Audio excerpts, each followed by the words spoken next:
গত এক বছরে অর্থনীতিতে কিছুটা স্থিতিশীলতা ফিরেছে, তবে সবার আশা পূরণ করা যায়নি এখনো। ব্যাংকিং খাত ও পুঁজিবাজার এখনো বড় মাথা ব্যথা, এমন মন্তব্য করেছেন অর্থ উপদেষ্টা ডক্টর সালেহ উদ্দিন আহমেদ। জানালেন, বিদেশে নতুন করে শক্তি বিনিয়োগ করছে অর্থ পাচারের কুশীলবরা, তাই সংস্কারে সময় লাগছে। তার মতে বাংলাদেশ ব্যাংক এখনো পুরো আর্থিক খাত সামাল দিতে প্রস্তুত নয়। নতুন ব্লেন্ডে আরো রিচ অ্যারোমায় সেলন ফ্যামিলি ব্লেন্ড টে।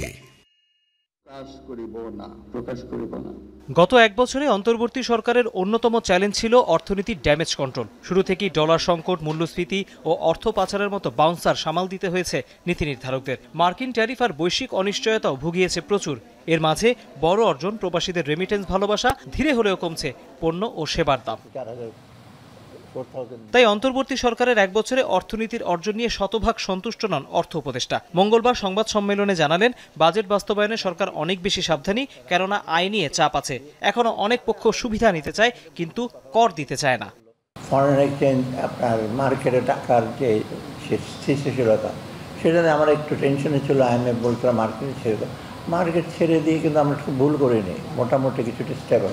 তবু সামনের দিকটাও দেখতে হবে। তারপরে আপনার মূল্যস্ফীতি প্রায় 14% ছিল জুলাই মাসে, এখন 8.55 মতো। তার কণ্ঠে ব্যাংকিং খাত নিয়ে আক্ষেপ স্পষ্ট। প্রশ্ন ছিল, রাষ্ট্রীয় ব্যাংক তদারকির জন্য আলাদা আর্থিক প্রতিষ্ঠান বিভাগ কি থাকা উচিত?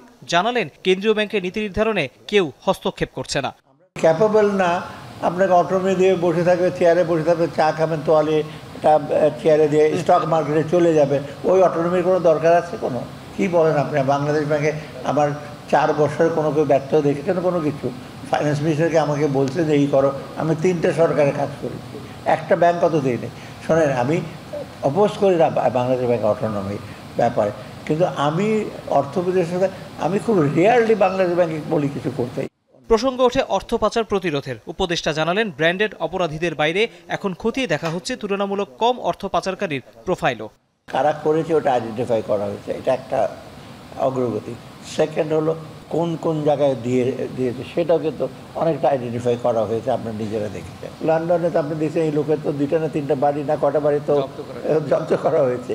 সিঙ্গাপুরে আরেকজনেরটা সে দৌড়াদৌড়ি করছে, one of the best lawyer hire করেছে।